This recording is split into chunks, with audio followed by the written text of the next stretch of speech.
नमस्कार, आदाब, जोहार, अस्सलाम वालेकुम। आप देख रहे हैं जेजी टीवी और मैं इमरान आलम। आप लोगों से आग्रह है, अगर आप लोगों ने जेजी टीवी को सब्सक्राइब नहीं किया है तो सब्सक्राइब कर लें, आइकॉन घंटी दबाएं, लाइक करें, शेयर करें और कमेंट बॉक्स में जाकर अपनी राय दें। फिलहाल देखिए आज की खबरें। मंगलवार को एसडीओ विशाल दीप खल को एएसपी हरीश बिन जमा जिले के कई पदाधिकारियों के साथ जरीडी पहुंचे। यहां सरकार की 151 एकड़ गैर मंजूर जमीन पर हो रहे निर्माण कार्य को ध्वस्त किया। मौके पर एसडीओ एवं एएसपी जबरदस्त गुस्से में नजर आए। मालूम हो कि 3 दिन पूर्व ही यहां से अतिक्रमण हटाने का निर्देश दिया था, लेकिन इस 3 दिनों के बाद जब वहां से प्रशासनिक पदाधिकारी लौटे तो वहां निर्माण कार्य और तेज हो गया। कई जगह पर ईंट गिराए गए एवं बुनियाद कोड़ दी गई। मंगलवार को जब ये पदाधिकारी वहां पहुंचे तो यह नज़ारा देखकर काफ़ी गुस्सा हो गए और एसडीओ एवं एएसपी ने कहा कि आज यहीं बैठकर पूरे तरह से इस ज़मीन को अतिक्रमण मुक्त कराना है। एसडीओ ने कहा यह ज़मीन सरकार की गैर मंजूर खास है जिस पर कोर्ट निर्माण होना है। साथ ही साथ यह ज़मीन अगर पड़ती रही तो यहाँ कई तरह के सरकारी कार्यालय बनाने की संभावना है। उन्होंने कहा कि जिन लोगों ने इस ज़मीन को चेतावनी के बाद भी अतिक्रमण करने की कोशिश की है उन पर कानूनी कार्रवाई की जाएगी, उन्हें चिन्हित कर गिरफ्तार किया जाएगा। एएसपी हरीश बिन जमा ने कहा कि पुलिस मुस्तैदी के साथ इस ज़मीन की अब निगरानी करेगी, ज़रूरत पड़ी तो यहाँ पुलिस को तैनात किया जाएगा। उन्होंने कहा कि ज़मीन की लूट की छूट किसी को नहीं दी जाएगी। कहा जिन लोगों ने इस ज़मीन पर चेतावनी के बाद अतिक्रमण किया है उनको चिन्हित किया जा रहा है, जल्द ही उन सब की गिरफ्तारी की जाएगी और ज़मीन को पूरी तरह मुक्त कराकर सरकार अपने कब्जे में लेगी।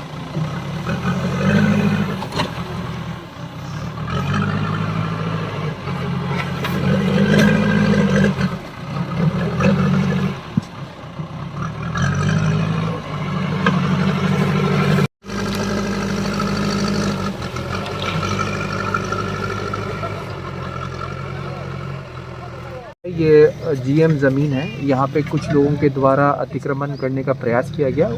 उसकी जानकारी अंचल अधिकारी के माध्यम से जिला प्रशासन को मिली है और उसके आलोक में आज हम लोग यहाँ पे वो सारे जिन लोगों ने एनक्रोचमेंट करने का प्रयास किया है, जो यहाँ पे ट्रेंच कटिंग वगैरह की है, उसको हम लोग क्लियर कर रहे हैं और यहाँ के टेम्प्रेरी स्ट्रक्चर्स को हटा रहे हैं। यहाँ पे ऑलरेडी जो जीएम ज़मीन है वो सिविल कोर्ट के लिए ऑलरेडी ईयरमार्क भी थी और हम लोग अभी विधि सम्मत कार्रवाई करते हुए इस पूरे एरिया को फिर से क्लियर करते हुए हम लोग अपने सरकारी बोर्ड का भी अधिष्ठापन कर रहे हैं और जिनके द्वारा ये कार्रवाई की गई है उनका भी चिन्हितीकरण चल रहा है और उन पर नियम संगत जो है प्राथमिकी दर्ज करते हुए अगर तक कार्रवाई की जाएगी। गिरफ्तारी की बात हो रही है, जाहिर सी बात है कि जब उन पर कार्रवाई की जाएगी तो जो भी प्रोविजंस ऑफ लॉ है उसके तहत कार्रवाई की।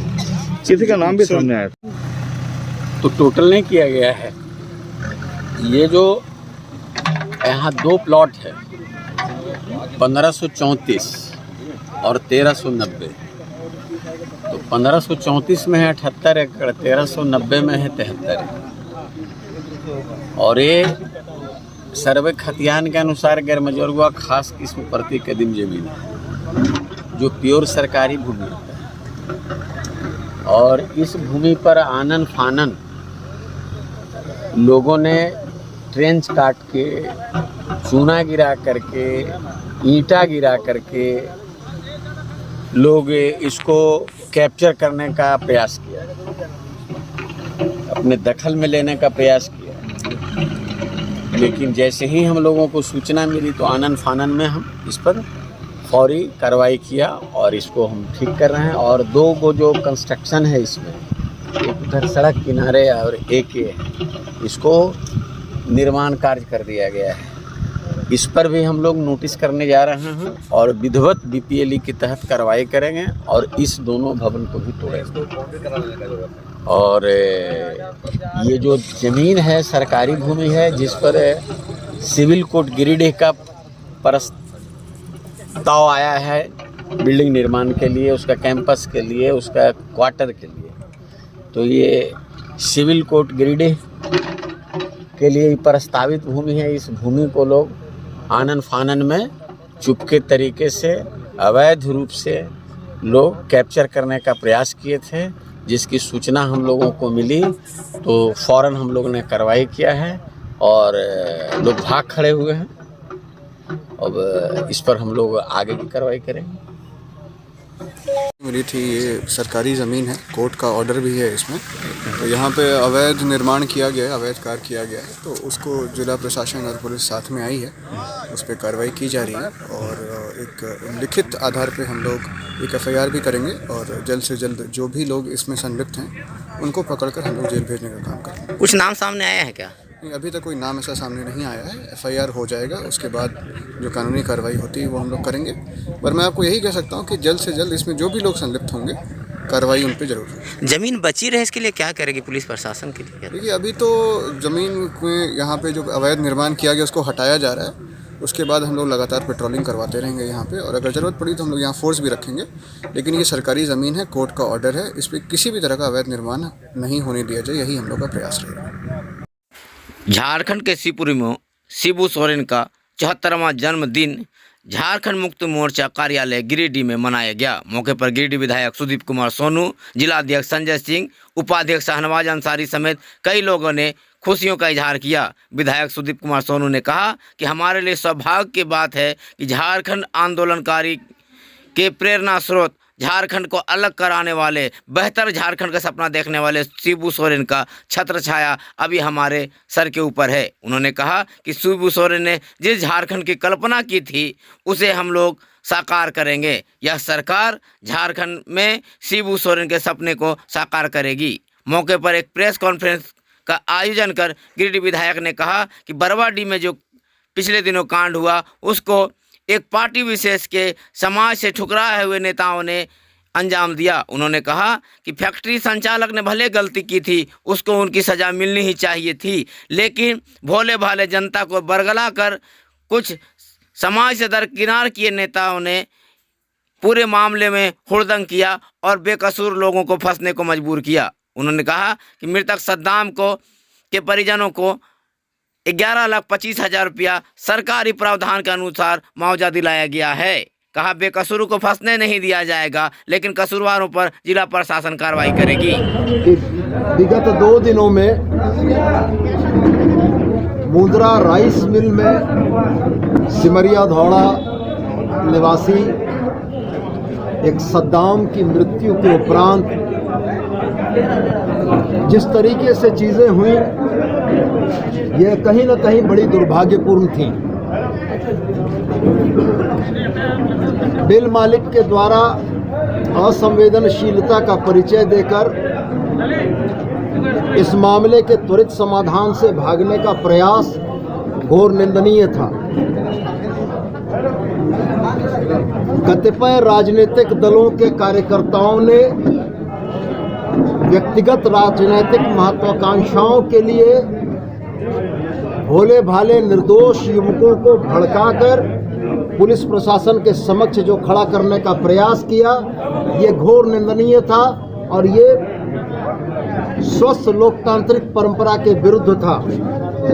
जिन लोगों ने अपनी राजनीतिक रोटियां सेकने के लिए बरवाडीह में पुलिस प्रशासन के विरोध में सड़क जाम किया, पथराव किया, और ये तमाम लोग, जो लोग इस घटना के पूर्व में थे, जिनकी सुनियोजित साजिश के वजह से ये दुखद घटना हुई, जिसमें 13 लोग जेल गए, ये तमाम चीज़ें एक राजनीतिक दल ने अपने राजनीतिक स्वार्थ पूर्ति के लिए युवाओं को अपना हथियार बनाया, औजार बनाया।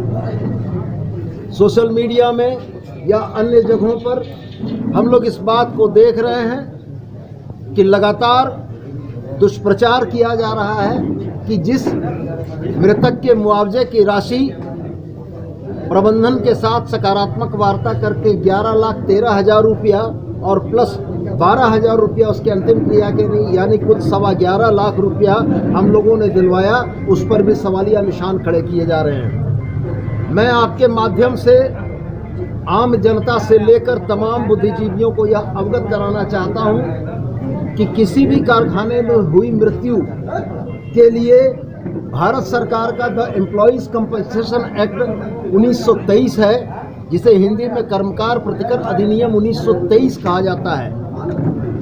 इसमें यह स्पष्ट उल्लिखित है कि कामगार की आयु के फैक्टर से उसकी मजदूरी डिवाइडेड बाय 2 का गणना किया जाता है।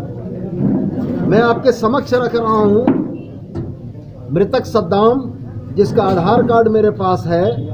मृतक सद्दाम की जन्म तिथि 2001 थी। 2001 की जन्म तिथि वाला व्यक्ति जो आपके सामने है, मोहम्मद सद्दाम, इसकी जन्म तिथि 2001 थी। 21 वर्ष इसकी आयु निर्धारित हुई इसके आधार कार्ड के माध्यम से। और आप स्पष्ट इस बात को देख सकते हैं कि इसी की ये फोटोकॉपी है जो मैं आपको उपलब्ध भी कराऊंगा। उसमें 21 वर्ष के लिए जो फैक्टर डिसाइडेड है वो फैक्टर है 222.71। उसका वेतन 10,000 रुपया प्रति माह था। कर्मकार प्रतिकर अधिनियम में मुआवजे की गणना का प्रावधान यह है कि उसके वेतन को डिवाइडेड बाय 2 यानी 5,000 गुना 222.71 की जो राशि बनती है, यह राशि बनती है 11,13,000 रुपया, जो अधिकतम राशि देय है कर्मकार प्रतिकर अधिनियम के तहत, ये उनको दिलाई गई। और कुछ लोग कानून के सिस्टम को, तमाम चीज़ों को डिरेल करने के लिए जनता को भरमाकर भड़काकर ऐसी चीज़ें करते हैं जिससे कि ये द्वंद्व की स्थिति बनती है और बरवाडी जैसी दुर्भाग्यपूर्ण घटनाएं घटती हैं। मैं स्पष्ट ये कहना चाहता हूँ कि जो नेता इस तरीके की हरकतें कर रहे हैं और गिरिडीह के, खास गिरिडीह विधानसभा में सामाजिक जीवन में विद्वेष भरने की कोशिश कर रहे हैं, जनता ने उन्हें लगातार खारिज किया है, नकारा है। मैं पूरे दावे के साथ ये कहता हूँ कि 2010 में हुए वार्ड पार्षद के चुनाव में उस नेता को 32 वोट मिले थे अपने वार्ड में। 2014 के चुनाव में जब वो लोग चुनाव के मैदान में आए थे 1141 वोट मिला था और 2019 के चुनाव में 834 वोट मिला था। वैसे जनता से खारिज किए हुए लोग सामाजिक विद्वेष और लॉ एंड ऑर्डर के खिलाफ अगर हैं तो मैं निश्चित ये कहता हूँ कि कानून अपना काम करेगा और ऐसे लोगों की मंशा ध्वस्त होगी। और गिरिडीह का समाज, गिरिडीह के लोग जो कानून का सम्मान करते हैं और कानून के साथ चलते हैं, कानून उनका भी सम्मान कराएगा। और साथ में मैं एक और बात इस पीसी के साथ आपको जोड़ना चाहूँगा कि बरवाडी की दुर्भाग्यपूर्ण घटना के बाद पुलिस ने जिन लोगों के नाम दर्ज किए हैं मुकदमे में, मैं आज प्रभावित इलाके में गया था और वहाँ तमाम लोगों को हमने आश्वस्त किया है कि आप इंडिविजुअल एक एक करके मुझको आवेदन दें, तमाम लोगों की जांच करके जो भी वीडियो फुटेज है, जो लोग जिनके विरुद्ध साक्ष्य नहीं है, कोई भी निर्दोष प्रताड़ित नहीं होगा, कोई भी निर्दोष जेल नहीं जाएगा। और साथ में एक बात पुनः दोहराकर मैं ये कहना चाहता हूँ कि आप तमाम लोगों के माध्यम से जनता को अपने राजनीतिक हितों के बलि चढ़ाने वाले लोग जनता के समक्ष बेनकाब हो चुके हैं। जनता ने चुनाव में सबक सिखाया है और अब मैं ये कहता हूँ कि आम दिनों में भी जनता उनकी कुत्सित चालों का मुंहतोड़ जवाब देगी। बदडिहा से बदगुंदा तक बनने वाले 3.5 किलोमीटर सड़क का शिलान्यास गिरिडीह विधायक सुदीप कुमार सोनू ने किया। मौके पर विधायक ने बताया कि यह सड़क 1.5 करोड़ की लागत से बनेगी। कहा इससे 25,000 से ज़्यादा लोग लाभान्वित होंगे। उन्होंने कहा इस सड़क का निर्माण करने की मांग वर्षों से की जा रही थी, लेकिन पूर्व की सरकार ने इस पर ध्यान नहीं दिया। कहा कि गिरिडीह विधानसभा एवं झारखंड के सभी सड़कों को जल्द से जल्द दुरुस्त किया जाएगा ताकि झारखंड एवं गिरिडीह विधानसभा क्षेत्र विकसित हो। आज बटिया से गपई सड़क जिसकी कुल लंबाई 3.6 किलोमीटर है और कुल प्राकलित राशि 1 करोड़ 15 लाख है। उसका शिलान्यास करके मुझको बड़ी खुशी हो रही है और मुझको ये लग रहा है कि ये पथ जो जर्जर अवस्था में था, अब सुदृढ़ीकरण के पश्चात लोगों को आवागमन में सहूलियत होगी और मैं यही चाहूँगा कि निश्चित समयावधि के अंदर में ये काम पूर्ण हो जाए और जनता को इसका हम लोग लोकार्पण कर सकें। भारतीय जनता पार्टी के नेता सुरेश साव के नेतृत्व में झारखंड के प्रथम मुख्यमंत्री और बीजेपी नेता बाबूलाल मरांडी का 64वां जन्मदिन मनाया गया। मौके पर सुरेश साव की ओर से गरीबों के बीच कंबल वितरण किया गया। इस मौके पर बीजेपी नेता सुरेश साव ने कहा कि बाबूलाल मरांडी ही ने झारखंड की जो बुनियाद रखी थी उस पर अन्य सरकारें अमल नहीं कर पाई। वर्तमान सरकार भी झारखंड के विपरीत चल रही है। उन्होंने कहा कि बाबूलाल मरांडी ने जो बुनियाद रखी थी उस पर अगर सरकार अमल करती तो आज झारखंड हिंदुस्तान का सबसे विकसित राज्य होता। उन्होंने कहा कि बाबूलाल मरांडी फिर से झारखंड के मुख्यमंत्री बने, यह संकल्प झारखंड के तमाम लोग ले रहे हैं और आने वाले दिनों में बाबूलाल मरांडी पुनः झारखंड के मुख्यमंत्री बनेंगे। गिरिडीह विधानसभा के अंदर ये गांधीनगर बनियाडी गांधीनगर क्षेत्र है। यहाँ पे बड़े धूमधाम से लोगों ने बाबूलाल जी का जन्मदिन को मनाया और सबों ने एक साथ दीर्घायु होने का आशीर्वाद दिया और लोगों का एक आशा और विश्वास है कि बाबूलाल जी दीर्घायु हों और दीर्घायु होकर झारखंड की सेवा करें। जैसे शुरुआती दौर में इन्होंने झारखंड का विकास किया था, उसी तरह से आगे भी झारखंड का विकास करें और झारखंड के हर एक जन समस्या, चाहे वो गरीब, दलित, मजदूर, किसान, आदिवासी का जो समस्या है, इसको लेकर के ये लगातार मुखर रहते हैं। इसलिए लोगों ने जन्मदिन मनाया और यहाँ पे केक काटकर और गरीबों के बीच में कंबल बांटकर सब लोगों ने जन्मदिन मनाया और दीर्घायु होने का आशीर्वाद दिया। उम्मीद है कि आज की खबरें आपको बेहतर लगी होगी।